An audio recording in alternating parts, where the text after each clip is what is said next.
Agustín Colombo Sierra es director de Relaciones Internacionales de la UNTREF, de la Universidad de 3 de Febrero. Está en línea con nosotros para poder dialogar y tratar de desentrañar de alguna manera parte de todo este entramado tan complejo. ¿Cómo le va? Lorena Toso lo saluda. ¿Cómo está usted? Muy buenas tardes, Lorena. ¿Cómo le va a usted? Bueno, allí nosotros estábamos contando parte de los hechos, ¿no? Pero por otro lado uno empieza a pensar y a tratar de imaginar los escenarios posibles hacia el futuro, porque todo esto es un entramado verdaderamente complejo.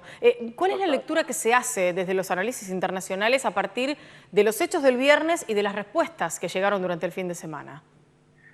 Y yo pienso que, igual que usted, que es un entramado muy complejo y que lo único que puede hacerse desde nuestra posición es tratar de arrimar un poco de información y de análisis de lo que ha sido la región en los últimos años, porque esto no empezó ayer, es un poco muy dinámico el desarrollo de esta organización del terrorismo internacional en particular, de ISIS, o Daesh, como se dicen ellos mismos, pero me parece que hay dos o tres cosas elementales que hay que tener presentes. Primero, a ver, voy a empezar por el final. Yo soy un poco pesimista con el desarrollo de esta situación, porque me parece que las dirigencias de Europa, en todo caso, de Occidente en general, no están preparadas para lidiar con este tipo de enemigos.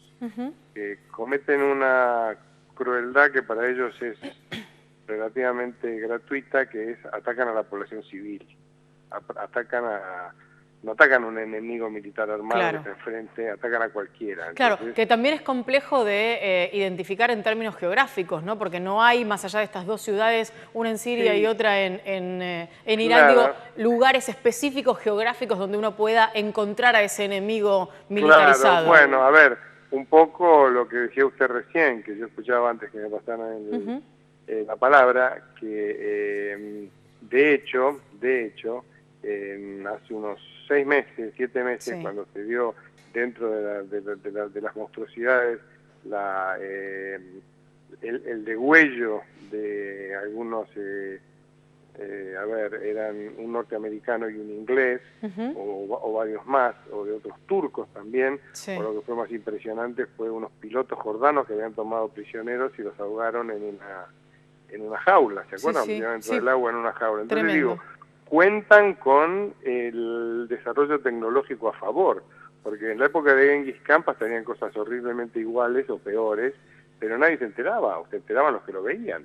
Pero ahora, a los 10 minutos, esto dio la vuelta al mundo, con lo cual genera un impacto que, de alguna manera, multiplica por 1000 el efecto que quieren obtener estos delincuentes. Yo no tengo ningún problema en otro calificativo para darles, ¿no? Me parece que, claro, los que, sobre todo que parten de una falsedad que hace mucho daño a países como el nuestro, como Brasil, tienen una gran colonia sirio-libanesa o árabe en general, que es que malversan el sentimiento religioso. Claro. Tiene que ver un maometano común y corriente, un hombre de bien, un trabajador, con esta banda de asesinos, ¿no? Absolutamente. En realidad ellos están, no le voy a decir usurpando, porque de alguna manera hay que llamarlo, que no sabría cómo, una región, parte de Irak, parte de Siria, que la diseñaron un poco arbitrariamente, pero físicamente están en esos lugares. Exacto. Y es por eso que cuando viene la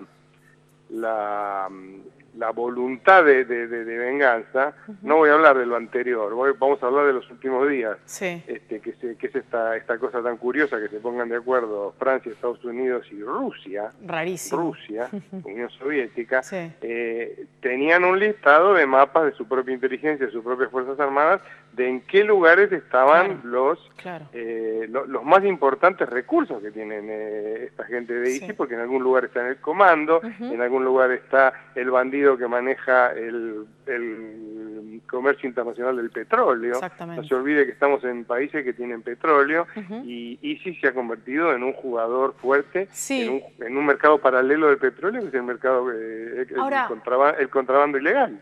Colombo Sierra, además, digo, en un jugador fuerte que fue lamentablemente alimentado, y lo sigue siendo, por varios de los países de la región. Hoy hablaba también con otros... Las monarquías del Golfo. Claro, pero por eso, digo, plantear un poco también ese estado de situación. Digo, esto no ocurre de la noche a la mañana ni se transforma ISIS en este superpoder terrorista porque sí. Digo, no es caprichoso el asunto, ¿no? Está, no sé, Arabia, Turquía, la propia Siria, ¿no? Bueno, mire, en concreto, digamos, a ver, ahí hay 3 países grandes en la región. Sí. Turquía, Irán y los países de las monarquías del Golfo, particularmente Arabia Saudita, pero también Qatar, Yemen, varios. En Yemen hay un desorden interno importante en el cual participan. Los saudíes fueron cómplices y impulsores del primer movimiento grave en ese sentido que hubo. Grave quiero decir en el sentido de que eran poderosos y se podían dinamitar o bombardear o meter aviones adentro de las torres de Nueva York, que fue Al Qaeda hace 15 años atrás. Claro. Acuérdese que el propio Osama Bin Laden era saudí, que si se descuida era socio petrolero de la familia Bush en Estados Unidos, o sea que hay muchas cosas que se mezclan en esta cuestión. Y me parece que hay mucho odio interno adentro de los sunitas y de los chiitas y de todas cosas que no me quiero poner a explicar porque me parece que son aburridas desde el punto de vista del detalle, pero lo que hay es un odio generado y un fanatismo un poco artificial al inicio y un poco creído al final, porque hay gente que estas cosas se las toma demasiado en serio, pero tomarse, digamos, una cuestión religiosa con ese nivel de fanatismo para hacerle daño a terceros inocentes, me parece una cobardía. Por supuesto.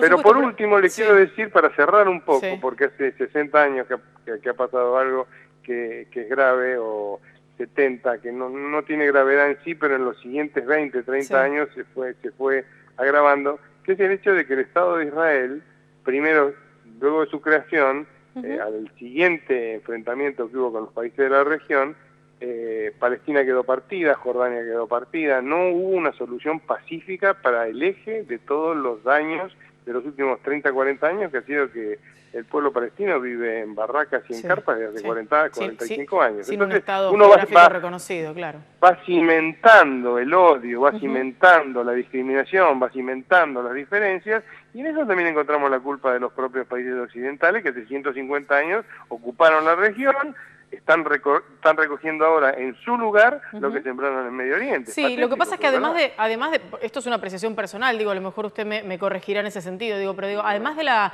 cuestión de la exacerbación del odio histórico, por lo menos de estos 150 años que usted manifestaba recién, digo, también tenemos en el medio cuestiones de conveniencia de algunos países. A muchos países les conviene que ISIS funcione. Sí. Mire, nosotros en la universidad nuestra, en la Universidad de 3 de Febrero, hicimos hace 3, 4 meses un seminario. Hace 2 años hicimos uno sobre la primavera árabe, cuando parecía que era la solución que cayeran los Mubarak, los Gaddafi, los dictadores que lo parecía al menos, tiempo. ¿no? Parecía al menos, y parecía que la gente se podía manifestar y que sé cuánto, pero la fórmula que trajeron los clientes y socios de Gaddafi, por llamar a alguien, que eran Sarkozy y Berlusconi, fue inventar una diplomacia, una democracia parlamentaria moderna a la europea. Entonces digo, en esos países en este momento la cosa está muchísimo peor. No digo que Gaddafi fuera un hombre de bien. Estoy diciendo de que las aproximaciones a la realidad que hacen los occidentales respecto a este lugar del mundo, en particular, es lo peor que hacen. Es de terror, es terrible. Claro. Es terrible. En medio de todo esto, y usted recién mencionaba las cuestiones religiosas, pensaba que están, por un lado, los intereses supremos en términos políticos y demás de países superpoderosos en el mundo, algunos de ellos occidentales, otros que vienen de otros sectores y que recién mencionábamos, muy adinerados, con negocios de por medio, etcétera. Pero en el medio también están aquellos que probablemente desde un lugar de cierta inocencia, aunque no quiero pecar yo de inocente, creen fervientemente en que esta posibilidad es la de un cambio revolucionario, la de inmolarse, la de matarse por un ideal y demás. Digo, de alguna manera se está utilizando también a estos muy jóvenes, porque muchos de los que murieron en estos atentados son chicos muy jóvenes, para llevar adelante objetivos que tienen que ver con otras cuestiones que exceden ampliamente lo religioso.